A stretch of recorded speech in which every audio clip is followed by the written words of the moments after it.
O nosso primeiro tema é a Bíblia Sagrada.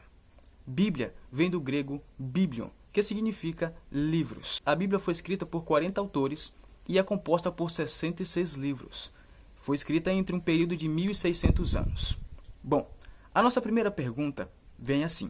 Como Jesus considerava a Bíblia? Lá em João 17:17 diz assim: santifica-os na verdade, a tua palavra é a verdade. Então Jesus considera a Bíblia como a mais pura verdade, pois ela são suas palavras. A próxima pergunta é: qual é a situação de muitos estudantes da Bíblia e o que necessitam para entendê-la? Lá em Atos 8, do 26 ao 31, diz assim: muitos estudam e não entendem. Para entendê-la, alguém precisa ensinar. É necessário que alguém ensine a palavra de Deus. Se você é conhecedor da palavra, entende melhor do que muita gente, você pode estar instruindo alguém, se tornando um Filipe, ajudando as pessoas a entender a palavra de Deus. Próxima pergunta é: qual é a maneira correta de estudar a Bíblia? Muito bem, vamos ver. Devemos comparar um texto que trata do mesmo assunto. Devemos também buscar outras passagens que explicam o assunto. E também devemos procurar um pouco aqui e um pouco ali sobre o mesmo assunto. Essas são as formas básicas que você vai encontrar para poder entender melhor a palavra de Deus. E assim vai ficar ainda mais fácil de você entender o que o verso está dizendo. Porque um verso nem sempre é uma explicação clara, pois ele precisa de outro versículo para estar complementando aquele verso. Então, a Bíblia ela se complementa. Um verso confirma o outro verso e assim por diante. A Bíblia vai se nos ajudando a entendê-la melhor. A próxima pergunta é: que benefício recebe o estudante das Escrituras? Lá em João 5,39 diz assim: através da Bíblia encontramos a vida eterna. Ela testifica de Jesus.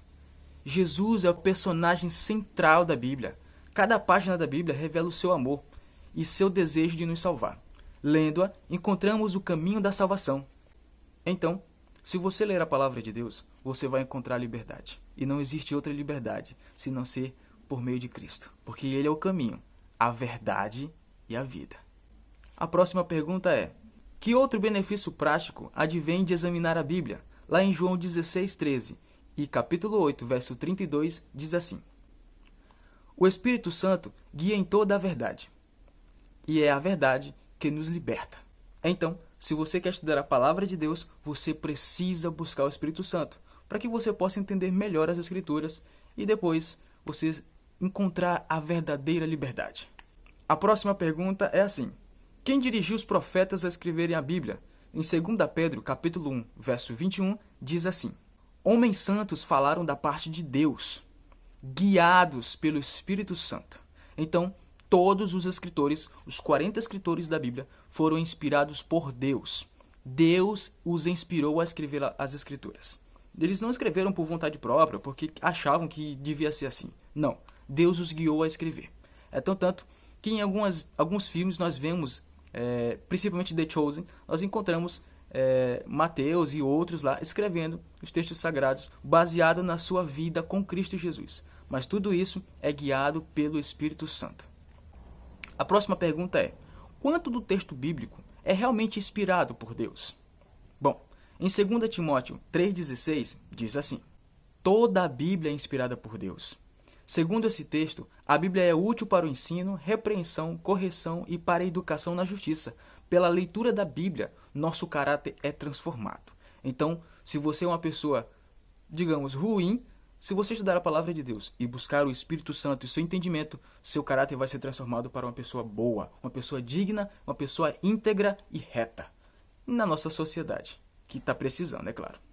A próxima pergunta é a seguinte: que parte da Bíblia não foi escrita por autores humanos? Lá em Êxodo 31:18 diz assim: e, tendo acabado de falar com ele no Monte Sinai, deu a Moisés as 2 tábuas do testamento, tábuas de pedra, escritas pelo dedo de Deus.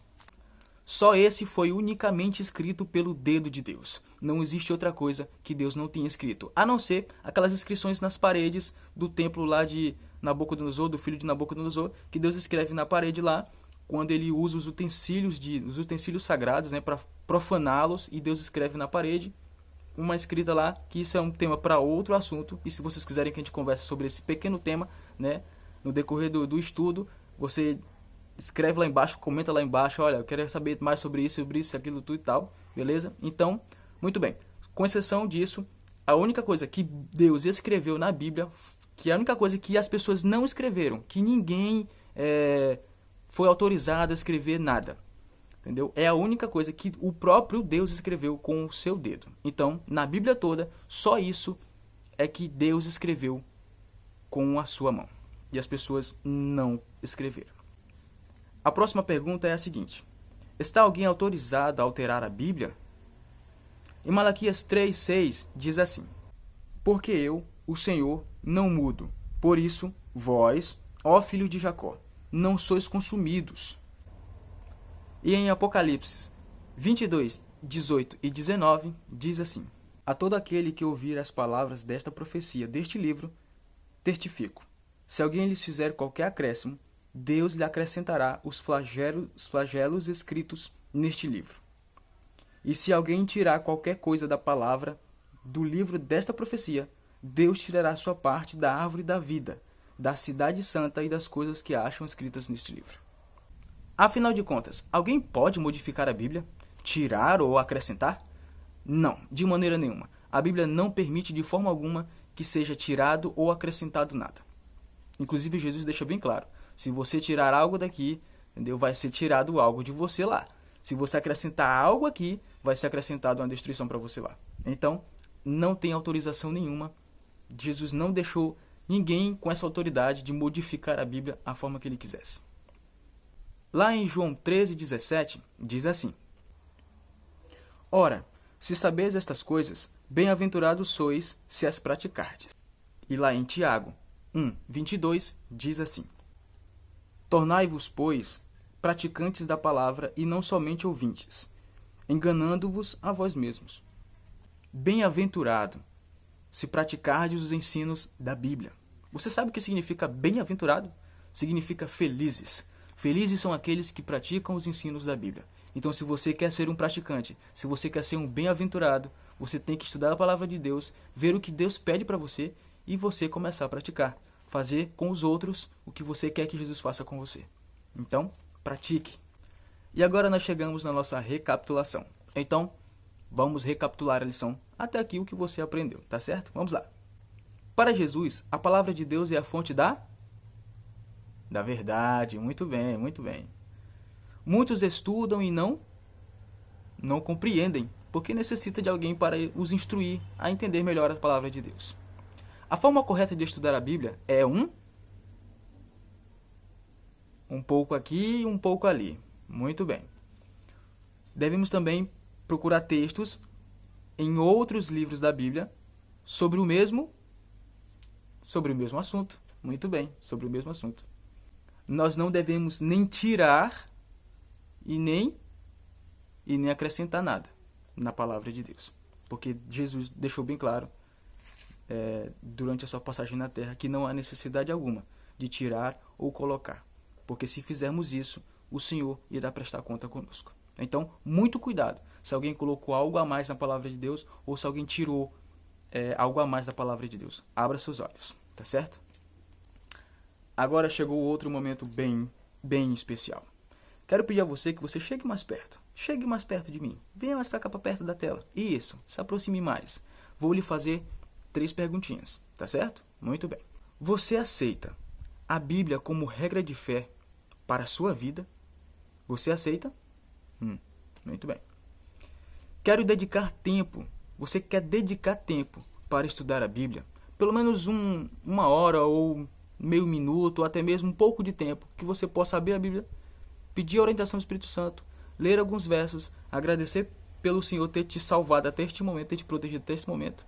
Você quer separar um tempo para estudar a palavra de Deus? Se sim, muito bem. A próxima pergunta é: você fará todo o possível para praticar os ensinos que você aprendeu hoje? Sim? Muito bem. Você tem certeza? Você tem certeza? Certeza absoluta? Muito bem, muito bem. Então, feche seus olhos agora e ore comigo. Senhor Deus, amado Pai, fique com essa pessoa que estudou esta lição comigo. Que o Senhor abençoe ela e a família dela. Que o Senhor coloque no coração dessa pessoa o ânimo e a vontade de continuar essa jornada de estudo bíblico. Muito obrigado, o Senhor nos abençoe em nome de Cristo Jesus. Amém.